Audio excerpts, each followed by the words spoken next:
حضرت گنگوہی، حضرت قطب العالم مولانا رشید احمد گنگوہی رحمۃ اللہ، حضرت مولانا قاسم نانوتوی رحمۃ اللہ، حضرت حکیم الامت مولانا تھانوی رحمۃ اللہ، ان سب حضرات کو تو بیعت کی ضرورت، انہوں نے اصلاح کے تعلق کی ضرورت محسوس کی، بیعت کی ضرورت محسوس کی تو بیعت ہوئے۔ حضرت حاجی امداد اللہ مہاجر مکی رحمۃ اللہ سے بڑے بڑے علماء تھے بھائی۔ آج کل ہم لوگ کہتے ہیں کہ ہمیں ضرورت نہیں ہے، بس ماشاءاللہ ہمیں اچھی خاصی معلومات تو ہے، اپنی معلومات پہ عمل کر کے ہم کامل ہو جائیں گے۔ حضرت تھانوی رحمۃ اللہ فرماتے ہیں ہم نے اپنے علم کو اور اپنی سمجھ کو اپنی اصلاح کے لیے کافی نہیں سمجھا، اپنی کل حالت اپنے مشائخ سے عرض کی، جو انہوں نے تجویز کیا اس کو اختیار کیا۔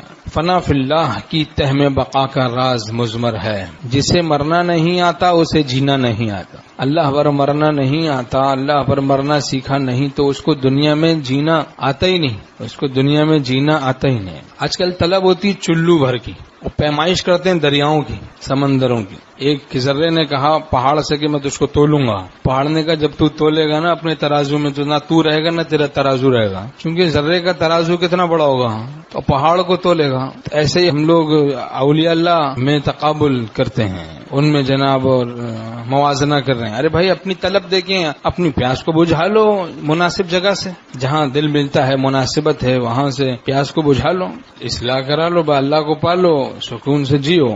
لیکن اصلاح نہیں کروانی، دراصل دل میں یہ مرض چھپا ہوا ہے۔ اصلاح کی تقوی کی عظمت اہمیت نہیں، اصلاح کی عظمت اہمیت نہیں، یہ مرض چھپا ہوا ہے۔ تو پھر کیا ہے، پیمائش اور تقابل اور تفاضل، ان سب بہانوں میں پڑھ کے، چکروں میں پڑھ کے، چکروں میں ڈال کے شیطان محروم رکھنا چاہتا ہے۔ آنکھ سے آنکھ ملی دل سے مگر دل نہ ملا، عمر بھر ناؤ پہ بیٹھے مگر ساحل نہ ملا۔ جدھر مناسبت دل زیادہ ملتا، دل جس کی بات دل پر زیادہ اثر کرے، بس اپنی اصلاح کروائے، اللہ کو پائے، سکون سے جیے۔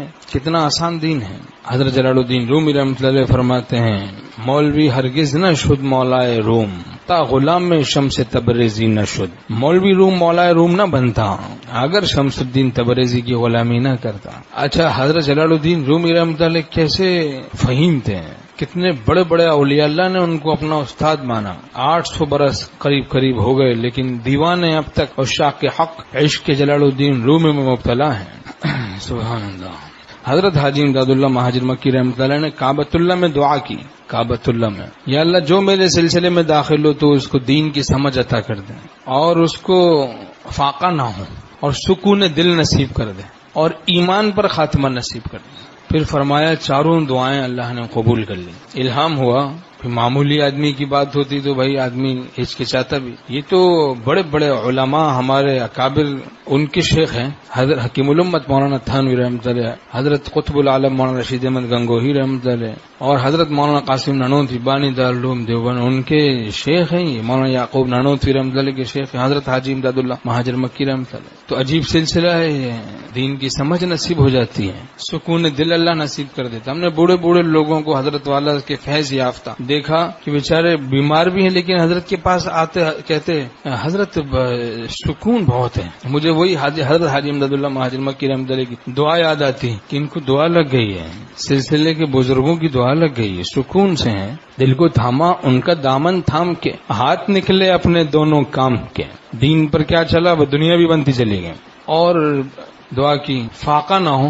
حضرت تھانوی رحمۃ اللہ ایسے کسی نے بتایا کہ حضرت ایک شخص فاقوں میں مبتلا ہے اور حاجی امداد اللہ مہاجر مکی رحمۃ اللہ سے بیعت ہے۔ حضرت تھانوی رحمۃ اللہ بہت افسردہ ہوئے، اور کچھ ان کے لیے حضرت تھانوی رحمۃ اللہ نے کچھ چیزیں بھیجوائیں، اور بھیجنے والے سے کہا کہ اس شخص سے پوچھنا کیا آپ میرے شیخ حضرت حاجی امداد اللہ مہاجر مکی رحمۃ اللہ سے بیعت تھے، بس ایک سوال پوچھنا۔ اب انہوں نے وہ پیش کر دی چیزیں اور پوچھا، تو اس شخص نے کہا نہیں میں بیعت نہیں تھا، میرا دوستانہ تھا۔ اب واپس آ کے جب حضرت تھانوی رحمۃ اللہ سے عرض کی تو حکیم الامت فرماتے ہاں اب تسلی، اب سمجھ میں آ گئی بات، ورنہ مجھے کھٹک ہو رہی تھی کہ حضرت حاجی امداد اللہ مہاجر مکی رحمۃ اللہ میرے شیخ نے تو فرمایا تھا اے اللہ جو میرے سلسلے میں داخل ہو اس کو فاقہ نہ ہو، اور یہ اور دعا کی تھی، یہ کہتے ہیں کہ مجھے فاقے ہو رہے ہیں۔ دوستانہ تھا، دوستانہ اور ہے، غلامی اور ہے، غلامی ہے یہ، دوستانہ نہیں۔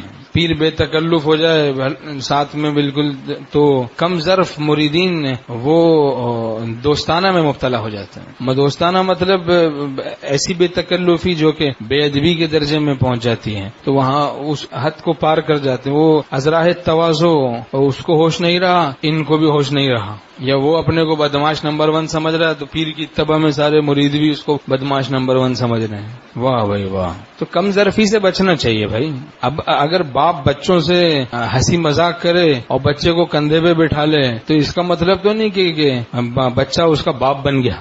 بچہ یہ سمجھنے لگے کہ میں تو بڑا باپ بن گیا ہوں، اس کے کندھے پہ بیٹھ گیا ہوں، یہ میری موٹر ہے، یہ میری گاڑی ہے.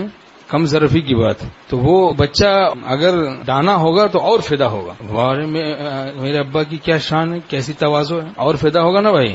اس کی تواضع پر فدا ہوگا. من تواضع للہ رفعہ اللہ. جو تواضع اختیار کرتا ہے اللہ اس کو رفعت و بلندی عطا کرتا ہے. حدیث شریف میں ومن تکبر وضعہ اللہ. جو تکبر اختیار کرتا ہے اللہ اس کو ذلیل و رسوا کر دیتا ہے. اور یہ تواضع ایسے خود بخود نہیں آتی، سیکھی جاتی ہے بھائی. حضرت تھانوی رحمۃ اللہ فرماتے ہیں کہ خناس تکبر کا بدون صحبت اہل اللہ کے نہیں نکلتا. ہم لوگوں کو تو پتہ بھی نہیں ہوتا یہ کوئی مرض ہے.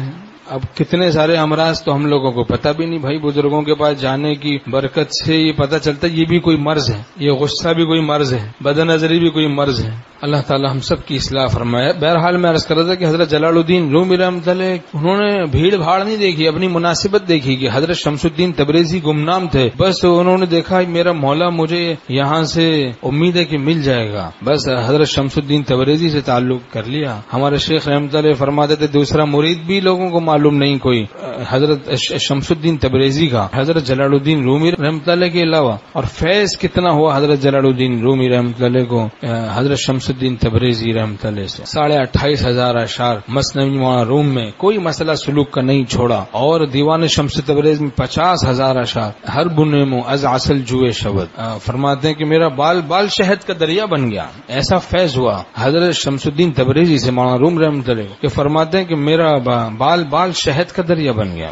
ہمارے شیخ رحمۃ اللہ فرماتے تھے کہ اصلاح کرواؤ، گناہوں سے بچو، تو پھر کیا ہوگا، تمہاری جان عشق الہی سے میٹھی ہو جائے گی. اللہ کی محبت، گفتار بھی میٹھی ہو جائے گی، کردار بھی میٹھے ہو جائیں گے، اخلاق بھی میٹھے ہو جائیں گے. دیکھیں دریا حرکت میں رہتا ہے میٹھا رہتا ہے، سمندر ایک ہی جگہ رہتا ہے کڑوا رہتا ہے. تو جو شخص اللہ کے لیے حرکت میں رہتا ہے تو اس کے اخلاق رذیلہ اخلاق حمیدہ سے بدلتے رہتے ہیں. کیا مطلب، وہ اہل اللہ کے پاس جا رہا ہے آ رہا ہے، جا رہا ہے آ رہا ہے، یہ اس کی حرکت ہے. اس سے اس کے اخلاق رذیلہ اخلاق حمیدہ سے بدلتے رہتے ہیں، مٹھاس آتی رہتی ہے، اصلاح ہوتی رہتی ہے. اور بالکل الگ تھلگ ایک طرف ہو کے بیٹھ جاتا ہے پھر اخلاق خراب ہو جاتے ہیں. مولانا منصور الحق ناصر صاحب حضرت بنوری رحمۃ اللہ کے شاگرد ہیں اور ہمارے شیخ رحمۃ اللہ کے خلیفہ ہیں. ہمارے شیخ رحمۃ اللہ کی محبت میں وہ فرماتے ہیں کہ بگڑا تیرے فراق میں کتنا میرا مزاج، بس یوں ہی بات بات پہ میں مشتعل ہوا. نیک صحبتیں چھوٹتی ہیں، جب دور ہو جاتا ہے نیک صحبت سے بڑا مشتعل ہو جاتا ہے آدمی. بات بات پہ غصہ آتا ہے اور عجیب سی کیفیت ہے، بد اخلاقی بھی پیدا ہو جاتی ہے اور بات بات پہ الجھ رہا ہے، چھوٹی چھوٹی بات بڑی لگ رہی ہے، ہر کسی سے لڑ رہا ہے، الجھ رہا ہے، دست و گریبان ہو رہا ہے. پایا جو درد دل ہمیں فکر دوا ہوئی، آخر دوائے درد یہی درد دل ہوا. پایا جو درد دل ہمیں فکر دوا ہوئی. مبتدی ہوتا ہے آدمی، اللہ کے راستے میں چلتا ہے، کچھ درد دل حاصل ہوتا ہے، اللہ کی محبت، پھر آگے بڑھتا ہے. اب وہ سوچتا ہے کہ چلو کچھ پایا جو درد دل ہمیں فکر دوا ہوئی، دوا کی فکر ہوئی. اب وہ دوا کے چکر میں اور بڑھتا چلا گیا، بالآخر منتہی ہو گیا. آخر دوائے درد یہی درد دل ہوا. پھر پتہ چلا یہ تو حرام آرزوؤں کو خون کرتے ہی رہنا یہی ہمارے درد دل کی دوا ہے. حکرا جامہ ز عشق چاک شد، اوز حرص و عیب کلی پاک شد. جس کا جامہ عشق الہی سے چاک ہو جاتا ہے وہ تمام عیوب سے پاک ہو جاتا ہے. جو عشق الہی سے جس کا جامہ چاک ہو جاتا ہے، حکرا جامہ ز عشق چاک شد، اوز حرص و عیب کلی پاک شد. عشق الہی کیا پا گیا؟ تمام امراض کو اس عشق الہی کی آتش عشق کے حقیقی نے جلا دیا، تمام امراض کو جلا دیا.